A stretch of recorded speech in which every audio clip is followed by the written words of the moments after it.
What's up, everyone? Welcome to another episode of Today on the Spot. It's Tuesday, June 8th. I'm Brian Eckberg, and this is not a GameSpot editor. This is Corey Ledesma from THQ. He's one of our special guests that we have here because we have a great show for you guys today. Now, E3 is coming up. It's right around the corner. We've got one more show after this on Thursday talking about all our E3 plans, but today it's all about the THQ and WWE games. Corey Ledesma is here. We're going to talk a little bit about Smackdown, and later on we're going to have an exclusive first look at WWE All-Stars, and we're going to have some other stuff for you as well. But it's going to be a great show, so let's get right to it. Talk to Corey Ledesma. Corey, welcome to the show. You're a familiar face here. I am. Thank you. Thank you for having me. It's nice to have you here. Now, I gotta be honest. You guys are showing SmackDown earlier than maybe you've ever shown it before. Yeah, we haven't had it at E3 playable on the floor in I don't know how many years. So it's been a long time, so we're really excited about that. All at THQ. You know, we can't wait to debut it at E3 so people can get a hands-on, check it out, and see it so early. So tell me about what you're going to be showing at E3. So we have improvisational mayhem going on, okay, and that's with our TLC match. We have a TLC match demo at E3. For those who don't know, what does TLC stand for? Tables, ladders, and chairs. Talk about exactly how this is going to work, because what does dynamic physics do for the objects that it didn't do in years past? Yeah, what's going to happen is that each object itself is going to be moving with this physics system. So every single time you interact with it, it's going to be dynamic. It's not going to be a scripted event. So when I pick up a ladder and I throw it at someone, it's going to throw like a normal ladder would be thrown. Mm-hmm. And it's going to hit your opponent. It's going to go flying down. And also, when you break a table, sometimes it doesn't always break right in the middle. Right. Sometimes it breaks off to the side. Sometimes it doesn't even break. Maybe the legs get swept up from under it and it collapses. We really want to bring out all those moments. Mm-hmm. So that's some of the things you're going to be able to see. You'll be able to throw people through ladders. The ladders will actually bend and break. And you'll be able to stack ladders and tables onto any area of the ring. So if you want to stack it against the barricade, the ring ropes, the corner, if you want to stack a ladder against another ladder standing up, you're going to be able to do all that crazy stuff in this match. And the superstars will sort of react to what's happening, however you have things adjusted. You showed me earlier that you'll be able to stack a ladder on a ladder, and a guy will be able to run up it. Yeah, you'll be able to run right up that ladder. You'll be able to dive off, do dive-in attacks. And we really want you to set up these crazy moments. So, we're going to have you stack tables. You can do stackable tables. You can run up that ladder and crash right through it. You're going to be able to, set up tables anywhere throughout the ring, whether it's in the middle or outside. You can do diving attacks, running up the ladder and outside the ring through a table. Crazy stuff. And so we want, no limitations, no handcuffs. We want you to do it all in the match. What about controls from a standpoint of you're going to have maybe some more fine control in terms of where you place stuff? How's that going to work? Yeah, we really want to make it easy to be able to pull these moves off. A lot of times when you think of these crazy matches, it requires a lot of setup, and we want to make it easy. So some of the cool things we're doing is we're allowing you to move your move in midair so you can adjust to where the table is, and you can move your opponent towards that table to break through the table. Pick them up over here. So you do a suplex, you lift them up, and then you can churn and target that table and then drop them down on that table to make it as easy as possible to throw them through the table and have fun with that. We don't want you to be able to, sitting there trying 15 times to get them through the table and you're failing each time. That's not a fun experience. So we made sure that it's very easy to put them through the tables, and that new control is really going to be able to make that happen. When something breaks apart like a ladder or a table, the pieces stay in the ring? The pieces are going to stay in there for a little while. We want you to be able to have a lot of tables and a lot of ladders, so eventually we're going to have them fade out. But we like the effect of having the pieces in there.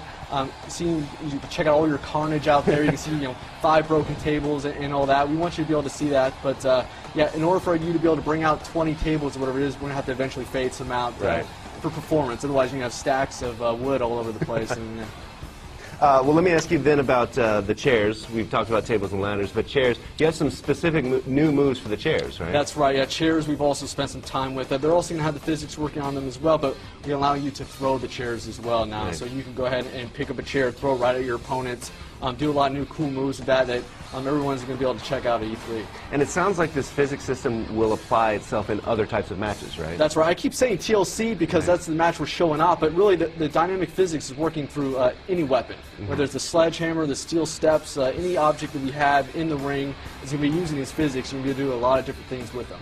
Very nice. And of course, we have the match type, but we should also talk about the guys, the wrestlers that are in this demo. Who will be playing at it? Yeah, we're going to bring out 4 guys for this demo. We have The Undertaker, The Miz, Randy Orton, and Chris Jericho. So we've got a nice assortment there, 4 guys. And of course, anyone that's a fan of SmackDown vs. Raw knows that we have a huge roster every year.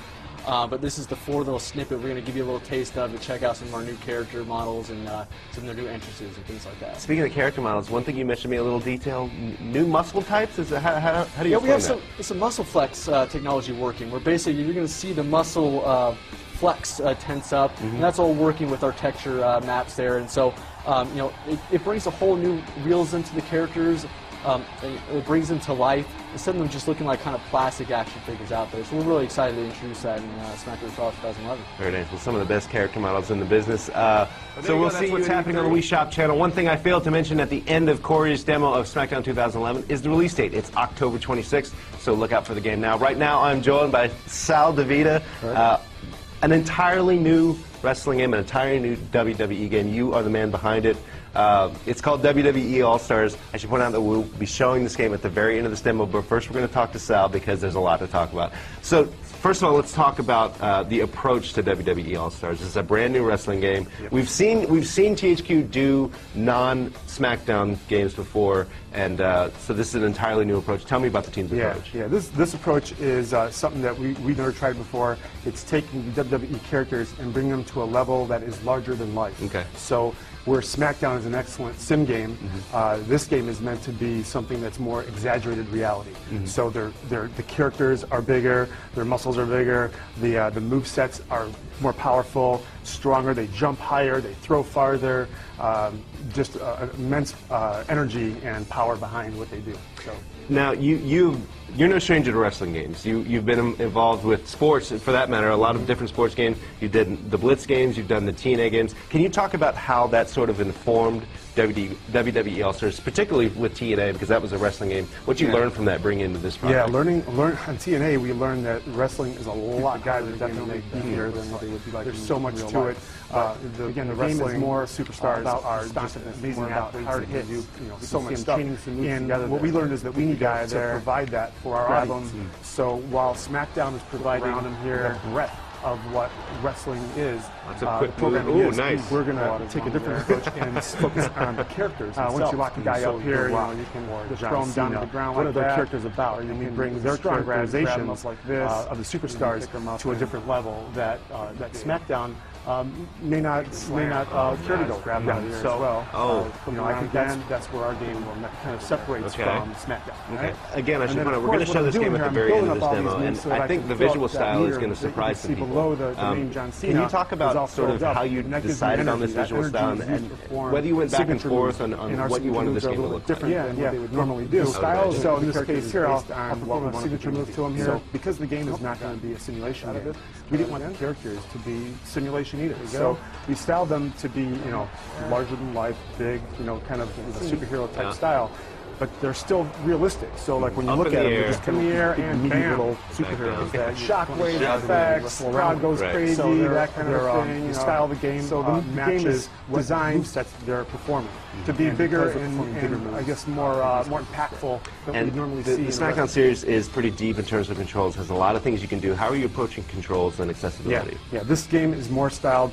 It's similar to a fighting game where responsiveness is very fast. The moves you can chain things together very well. A lot of combos in the game. There are impacts, again, are much harder, throwing people farther. A lot more agile type moves. You can dive, from ropes and over ropes and from turnbuckles to almost 3/4 of the way across the ring. And so it's very much more of a, I'd say, fighting-esque than wrestling. However, we maintain our roots in wrestling because it's the characters are wrestling, and man, no more entertaining moves than what you can see in the wrestling world. I mean, those guys really do some creative stuff. Well, I've seen some stuff of this game, and there's lots of entertaining moves in here. So let's stop talking and just show the merest of teases of this game. So just a few days. And this Thursday, June 10th, we're going to have our pre-E3 show where we're going to tell you everything you need to know about GameSpot's upcoming live coverage of E3 2010. You don't want to miss it. For the entire GameSpot crew, for Sal DeVita, for Corey Ledesma, I'm Brian Eckberg. See you guys Thursday.